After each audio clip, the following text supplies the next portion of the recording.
Like it seemed to say, okay, if we're going to change things, let's change it and make it right, but let's change it and follow science and follow this. And I'm like, okay, fair enough.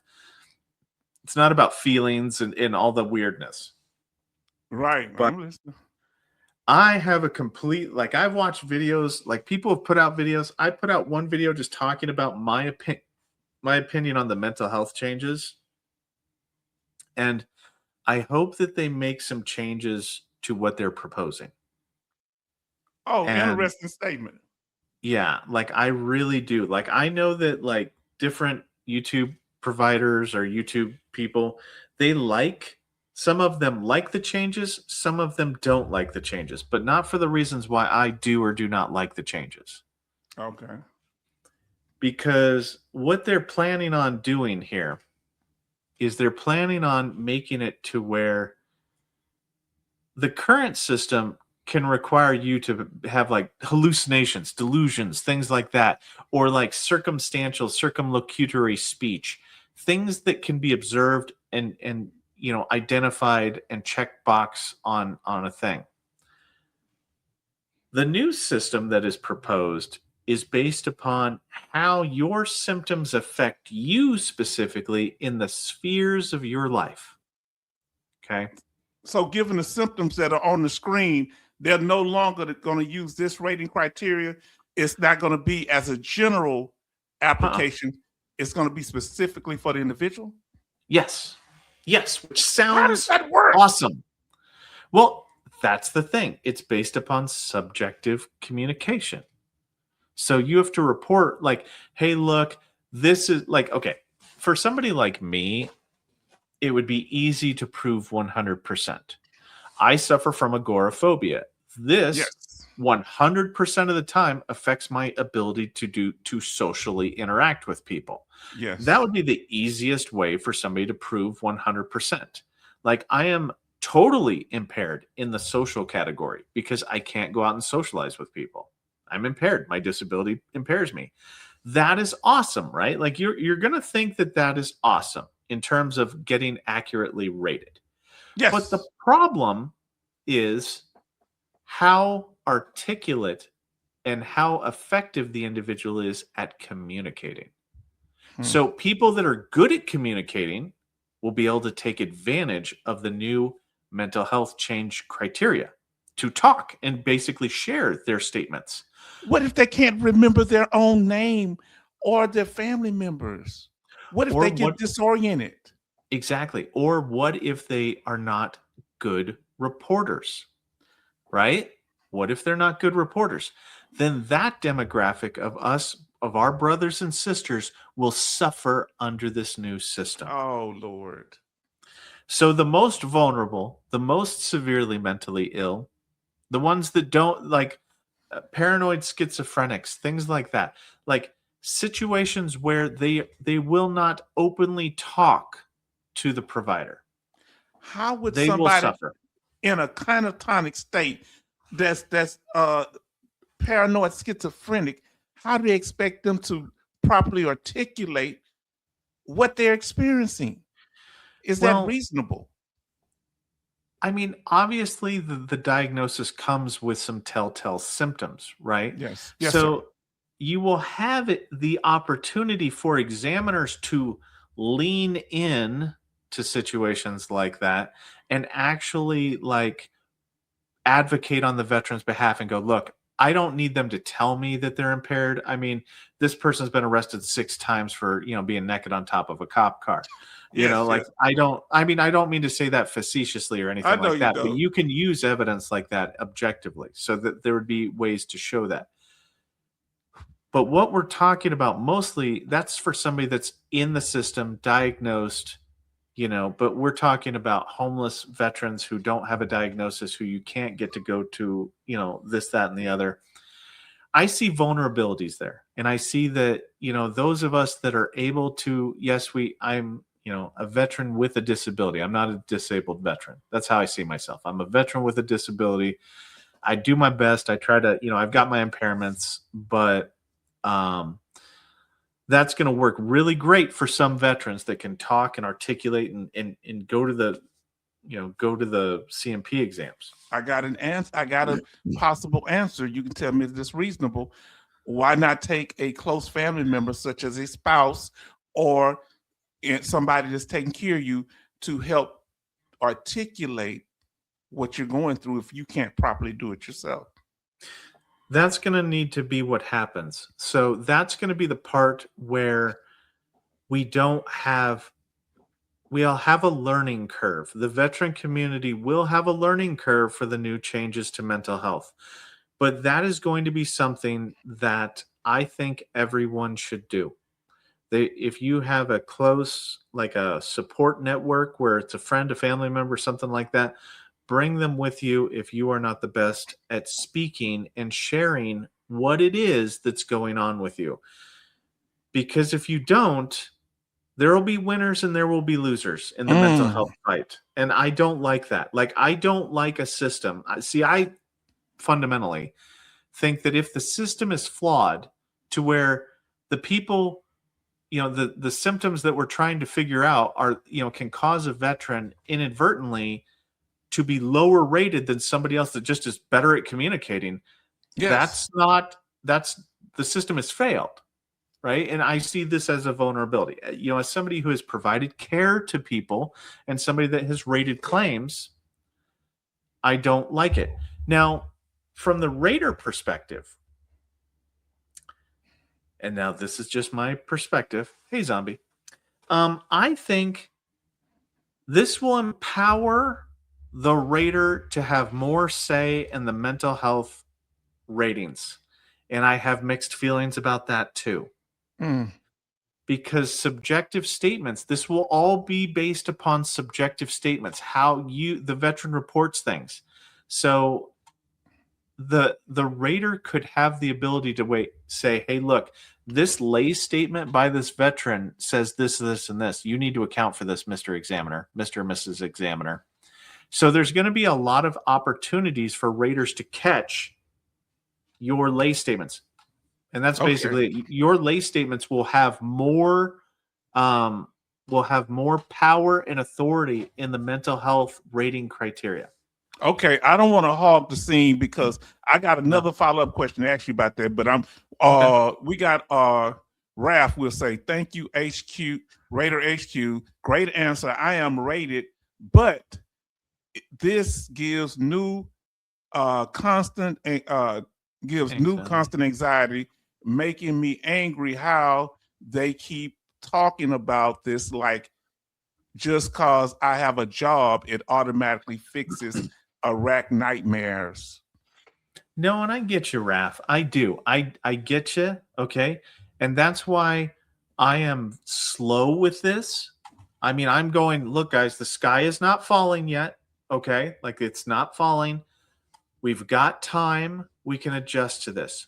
One of the best things for this right now, this change for mental health alone, one of the things that I see is those of us that are good at communicating have the best opportunity to get 100% for mental health itself and subsequently SMCS1 with these changes. Okay. Unfortunately, brother, even though I may seem like I talk good, the fact people don't realize that when our brother's talking about that those mental health at the 100% and the different things we have, yes, that I'm talking to Rater right now. I understand Rater because he has similar to what I have, so he don't judge me and I don't judge him. And so when it comes to mental health, I feel more comfortable because, brother, wait, let me get this here because I got to tell you something. It's kind of hitting me, but I want to take Charleston said, but Rater, most close family don't want to hear of phobias related to military PTSD. I mean, I'll agree with that, but the new system won't be you trying to put your symptoms in a box that it doesn't fit in. This will be like, hey, tell us how what's the average month look like?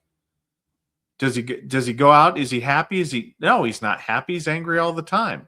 Oh, so he's angry all the time. What does that look like? Is he completely angry? Does he shut down? Does he isolate? Oh yeah, he does all those things. Okay, well, how often does that happen? Because that's the other thing.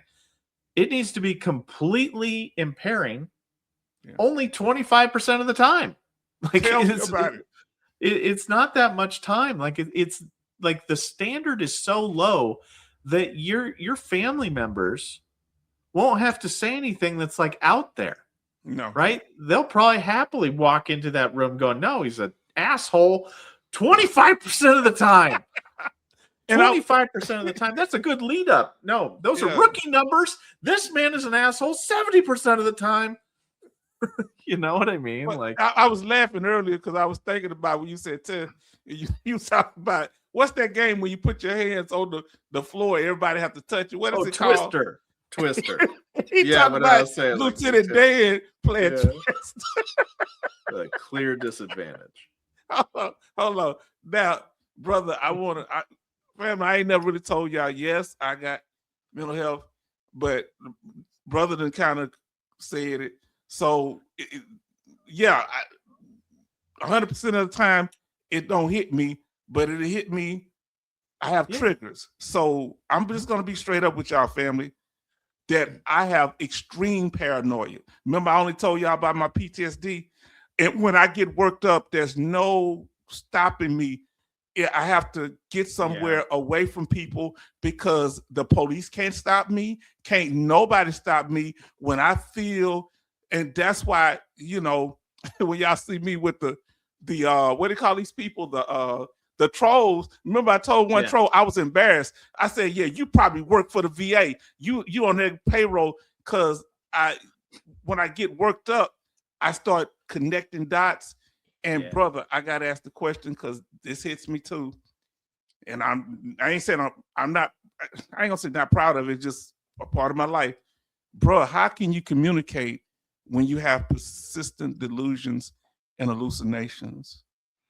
Oh, I mean, okay. Like just honestly, like if you're just asking the question of how does a veteran that fits that demographic, how do they communicate? They will start talking about things like, okay, it's not something you've likely been exposed to, but me, I have been exposed to it in great detail. So they're, like, hey, look, the tree people, they come in the bottle. The tree people do, they come in the bottle. They do. And then they want to talk to you. And then they come back at you. And then that's whenever they come out of the tree, the people do. The people in the tree people, they do. Like 4 seconds of that. And you're like, okay, something's off here. So there are certain speech patterns. There's certain, delusions, hallucinations where how somebody describes something can clue in an examiner to that. So that right there, that's whenever you start noticing that the person is not oriented to person, time, place, reality type situation. And those individuals, like hallucinations and delusions, are going to be the easiest for the examiners to pick up on. That's not what I'm talking about. Okay. I'm talking more about, I have suspiciousness. I have PTSD. I'm a rock. You can't crush a rock, type thing. Like I'm a rock. I solve my problems. I don't reach out to people. I'm doing just fine. I'm on my second divorce, but I'm doing just fine. Like the people that are in pre-contemplation that there's even a problem. No. Those are other people that, other people have an issue, not me. I'm fine. Everything's fine. I'm working, but you've been written up like 35 times and you're one write-up away from, being fired. It's your 7th job in 2 years, type thing. And I'll be honest with you, that demographic of veteran is kind of the ones that I'm concerned about because they don't want to say anything. They don't want to admit weakness. They don't have to be drooling in the corner.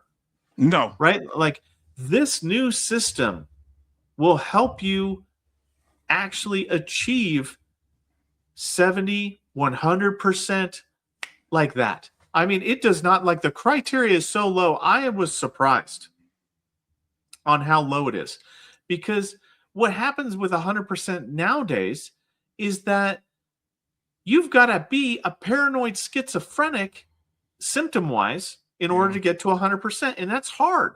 That's hard. It's hard with major depressive disorder. It's like, do you have delusions? No. Do you have hallucinations? Do you have this? Do you have that?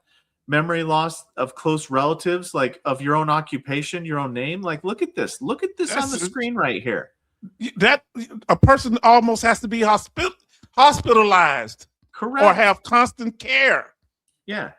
So it is literally going to be so much easier for veterans to become 100%. My fear, though, and this is my fear, I get to have it. It's my irrational belief, and I get to have it, right? And guys, I'll tell you right now, I'm probably like, I have severe mental illness. It doesn't hit me until I try leaving my house. Okay. Like, I sound very normal. I sound very this, I sound very that. And some people get mad at me because they're like, you don't have mental health. I'm like, no, I do. I became a mental health provider to try to help treat myself. Right. Like I did that before I became really, really bad. But I know what my triggers are. I avoid them. I stay away from stuff, just like every other vet. Right. Yeah.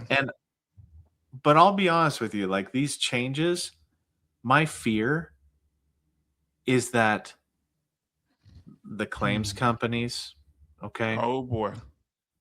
The people, the YouTubers.